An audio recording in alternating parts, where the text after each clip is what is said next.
Okay people, so now we're up to the painting portion. I'm going to go through and show you guys how I do the painting. Now with these carriages there is a few versions of your colour schemes, so do your research on what you want. Primary, the branded coloured ones, they were actually Indian red, and they also were painted sometime in their life as Tuscan and russet.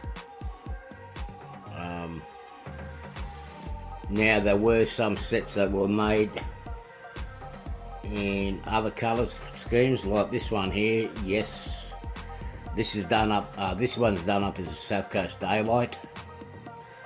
I noticed the wrong green. I didn't have the proper green on hand, and the window area should have been a cream colour. Now there was the Cave Special that was done up in a blue colour with the cream windows, and there was a Newcastle Express that was a bit of more of a reddy crimson colour, sorry, with a creamy yellow windows. Now there is also varied in colour. Again, as I say, do your research. There is a book that's available that got all the details of the colour scheme, and it's Coaching Stock of New South Wales Railways, Volume 2, and it's got all the details of your colour schemes and what they were. Now, I've actually painted the green on this is park green, and I use chrome yellow in around the windowsill. Now I've already got other passenger cars painted up in this scheme here. It's actually, to me, is whole red with chrome yellow buff stripes. Now the actual prototypes weren't that thick, they were actually thinner lines, but I couldn't get it real thin, so that's what it's going to be. And towards the later in the era, they did also come out with a single line instead of the two lines. That's done up in the same whole red from Tamiya. This one's got a black roof. This one here's got a mustard coloured roof on the top. So I'm going to show you guys how I go through on painting these carriages. So my first step is to wash the model, and then I painted it down with white undercoat. I use the Tamiya spray pack. So give that a coat. I've done 2. So let it dry for a good 24 hours before you put the next colour on. So after the undercoat, I'll put the yellow, and now I'm going to mask up the lines. And I am going to put the next colour over it. So I painted the cars up in whole red. That's the colour I'm going with. And I'm not going to take the fine mask off now. I'll do one more lot of masking to do the roof, and I'll show you how I do that, and then paint the roof up. So now I've got it both masked up for the final coat, which is the roof. I'm going to be painting it with mustard yellow to give it a colour that I'm after. So I've got the roof painted, as you see here. Next step, what I'm going to do is, before I remove the tape to show you how it looks, I'm going to do black lining around the edge of the roof line. And what I'm going to do with that, I'm going to use a permanent black marker. I've used this in the past and it works pretty well. So I'll get to that and I'll come back and we'll take off the masking tape. Okay, so I've done the black lining. I'm going to take the masking tape off and show you guys the result.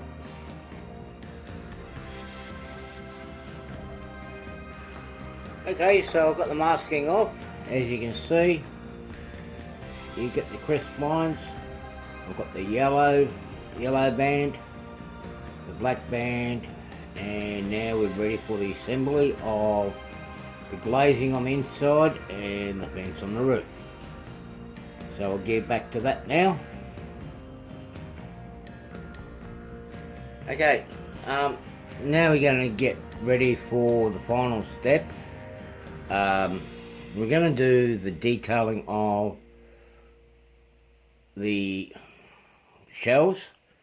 Now again, for some reason I lost the video that I did make, so I'm going to give you a quick rundown on what's what in the kit. Now in the kit you get two different types of vents, which are these little bits up on top. You do have the torpedo vents, and you do have the twirling vents that's up on top, which normally were only fitted to the toilet ends, which is here and here. They were fitted in roughly about 1939, and afterwards is when they started changing the vents for the toilet. They actually give it better ventilation. They actually go into these indentations on top of the roof. Now as you see on this car here, I've actually kept to, as you see here, I've actually got the torpedo vent here, the normal compartment,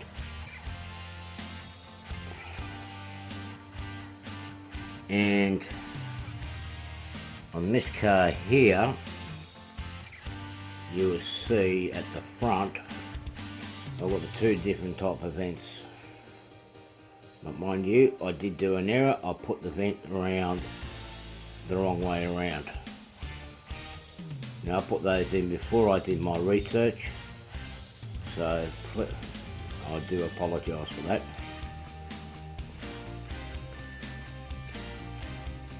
Okay, so in the kit, in the terminal kit, you get your flush glazing which goes inside. Now you'll find that where your weights are, they pretty much press into place, very similar to the way the Ather models did. Now I do suggest to put a dab of glue just to hold in there a bit securely. Now I'll get on this side here. You do have two different types of glad rails for the side. You've got the black one that goes at the guards compartment, they're a little bit longer. The passenger ones, they're of a brass wire. And then you have the shorter black ones that goes on the ends there. So when you do the kits, make sure you got these ones here separate to those. Now I have got these handrails the wrong way around. They're actually supposed to be pointing more out. Okay, so once you do that, put your glazing, your handrails. You do have the side mirrors here, which was for the guards to look along the length of the train. I haven't placed it in here yet, but that's where they go. That's in the kit. That's in your bag of goodies. So that's pretty much ready to go now. Next step's going to be assembly. Don't put the buffers on as yet. That will come in after the shell has been put into place. like so, but I will go through the process in the next part on the assembly. That's one there that's already been assembled, but I will have complications of putting that together because of the sprung buffers, and I'll show that in the next video. So stay tuned, and we'll have the assembly of these carriages next week.